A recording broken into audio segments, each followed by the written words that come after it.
क्या ये राज्य पहाड़ के लिए बना है? अरे शांति प्रसाद भट्ट जी, आप लोगों ने 42 शहादतें दी, महिलाओं की आबरू गई, 3 दशकों तक आंदोलन किया, स्कूल बंद रहे, कॉलेज बंद रहे, दुकानें बंद रही, घर घर गांव गांव नारे लगे। इसलिए क्या पहाड़ के लोगों ने बनाया था ये उत्तराखंड? पहाड़ के लोगों के लिए बनाया था अपने उत्तराखंड, या प्रेमचंद्र अग्रवाल के लिए बनाया था? जब आपको साले होना था तो क्यों बनाया था उत्तराखंड?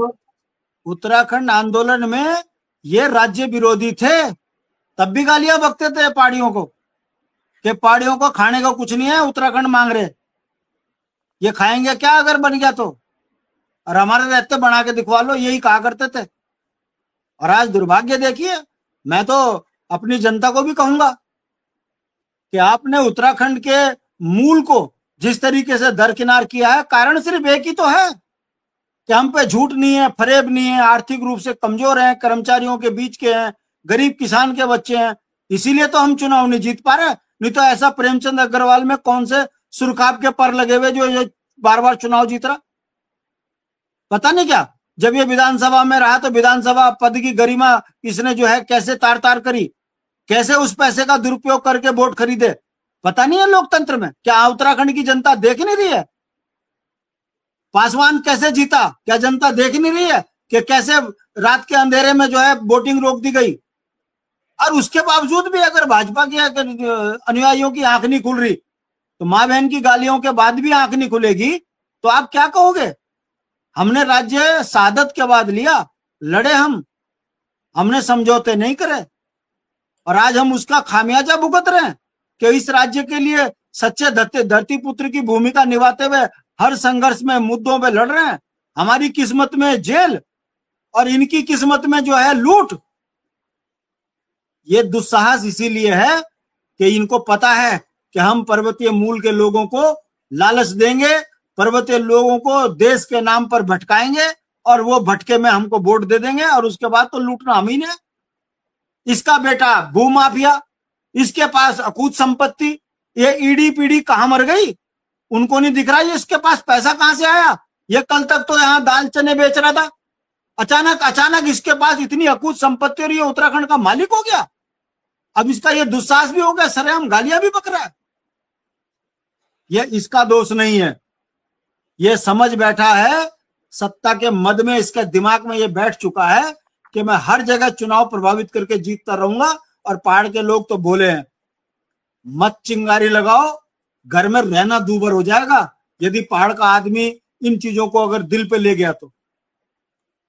मगर क्या करें, 25 साल से लूट कर पिट कर भी पहाड़ का आदमी नहीं समझ पा रहा है कि ये राष्ट्र के नाम पर ठग सत्ता में बैठा दिए, ये राजनीतिक बेईमान सत्ता में बैठा दिए, ये उसी का परिणाम है। अरे उत्तराखंड का तो ये चरित्र नहीं था। कोई विधायक गोलियां लहरा रहा, कोई पूर्व विधायक गोलियां चला रहा, कोई पहाड़ियों को माँ बहन की गाली दे रहा, कोई सड़कों पे पीट रहा, कोई जमीनें छीन रहा। अरे एक नरेश बौठियाल है, तपोवन में उसकी करीबन 70-80 करोड़ की संपत्ति पे मंत्री कब्जा करके बैठा हुआ, उसके गुर्गे।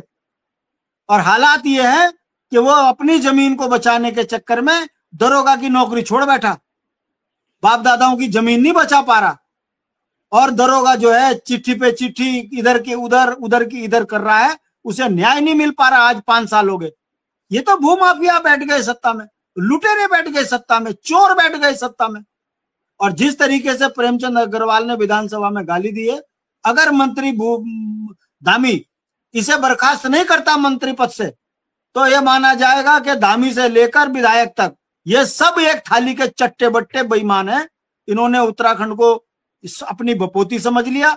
इन्हें लगता है कि हम ईवीएम के दम पर, पैसों के दम पर वोट लूट लेंगे और उत्तराखंड में आजीवन ऐसी राज करेंगे। सदा नहीं रहनी झूठू तेरी जमादारी, जय दिन हमार आत्मा एजाली, ये तो नंगा नहीं कर दिया हमन, तो हमार भी नाम उत्तराखंडी नहीं। मगर दुर्भाग्य है कि लोकतंत्र में जनता बहुत बड़ी ताकत होती है, जनता का मत बहुत बड़ा होता है। जनता ने जिस दिन मत दे दिया तो ऐसे प्रेमचंद अग्रवालों को गुरुकुल नारसन से बाहर बिल्कुल कच्चे में भेजा जाएगा क्योंकि ये लुटेरे हैं, उत्तराखंड को लूट खाया इन्होंने। और उत्तराखंड क्रांति दल का चरित्र तब दिखेगा लोगों को जब इन बेईमानों को बर्बाद कर दिया जाएगा। उत्तर प्रदेश में बुलडोजर चल रहा है तो उत्तराखंड के अंदर नैतिक चरित्र दिखाते हुए ऐसे बेईमानों को कच्छे में रखेंगे हम। तब जाकर जनता समझेगी कि लोकतंत्र में गरीब जनता के पैसों पे डाका डालने वाला उत्तराखंड के अंदर तो सुरक्षित नहीं रह सकता। कोई पूछने वाला नहीं है। इसने शिवपुरी इसने खरीद लिया, यमकेश्वर इसने खरीद लिया, देहरादून इसने खरीद लिया, रुड़की इसने खरीद लिया। कहां से आ रहा है इसके पास पैसा? इसके बाप के पास है इतना पैसा। मगर क्यों? क्योंकि उत्तराखंड की जनता ने इसको मत दिया हुआ है, भाजपा ने इसको मंत्री बना दिया और रामलाल का आशीर्वाद प्राप्त है, इसलिए जम के उत्तराखंड को गाली दे रहा है, लूट रहा है। धीरे धीरे जनता को समझ में आ रहा है। जिस तरीके से ऋषिकेश में पर्वतीय मूल का आदमी एक मत हुआ था वो तो ठीक है, इन्होंने वोट कैसे लूट ली सब जानते हैं। अब जनता सड़कों पे उतरेगी और ऐसे बेईमानों को उखाड़ फेंकेगी। और जिस दिन इनकी सत्ता जाएगी, राजीव जी नोट कर लीजिएगा इस बात को, ये एक भी व्यक्ति का चरित्र ऐसा नहीं है कि ये बिना सत्ता के 10 दिन बाहर रह जाएं। ये सब जेल जाएंगे, विधानसभा भर्ती घोटाले में जेल ले जाएंगे, अकूत संपत्ति जोड़ने में जेल लिए जाएंगे। इनका पूरा बुढ़ापा सुद्धोवाला में मिलेगा। वहीं के लायक ये हैं और धोखे से उत्तराखंड के जनप्रतिनिधि बने हैं। इनका असली चरित्र आज जनता ने देख लिया कि ये बेईमान ठग हैं और जिस तरीके से उत्तराखंड को ये कलंकित कर रहे हैं, पर्वतीय मूल के लोगों को अपमानित कर रहे हैं। ये एक नजीर बनी है कि भारतीय जनता पार्टी के अंदर कितने भ्रष्ट बेईमान लोग हैं। ये जिनका खाते हैं उन्हीं को गुर्राते हैं। अरे तुम्हें पहाड़ियों ने ऋषिकेश में पनाह दी और तुम उन्हीं पहाड़ियों को गाली दे रहे, उन्हीं पहाड़ियों के दम पे रोटी खाते हो, उन्हीं पहाड़ियों के दम पर तुम सत्ता में बैठे हो और उन्हीं पहाड़ियों को गाली दे रहे हो। अबे कितने अग्रवाल है ऋषिकेश में तेरे, तुझे शर्म नहीं आती पहाड़ियों को गाली देते हुए?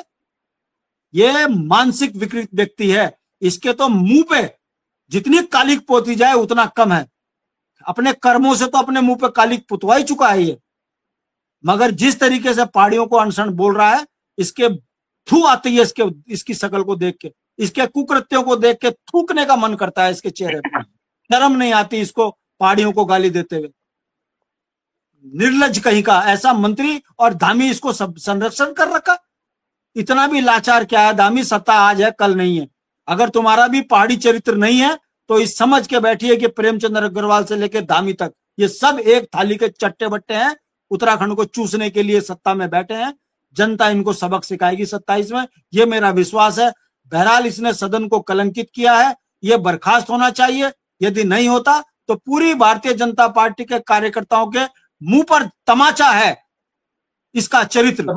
अगर इसको अगर पूरे सदन को मार दिया, 70 विधायक वहां बैठे थे, मुख्यमंत्री मंत्री वहां बैठे हुए, विधानसभा अध्यक्ष, पीठ का क्या सम्मान रह गया उस पीठ का? पीठ तो उसको बचाने पे लगी हुई थी।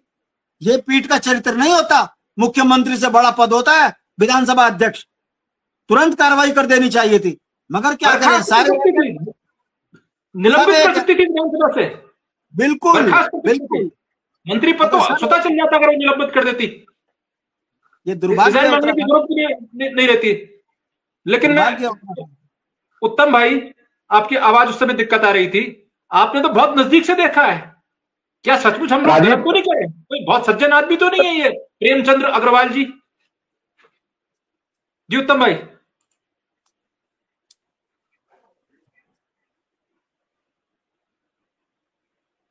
असवाल जी आवाज आ रही है आपको मेरी? वो तकनीकी दिक्कत हो रही है। तकनीकी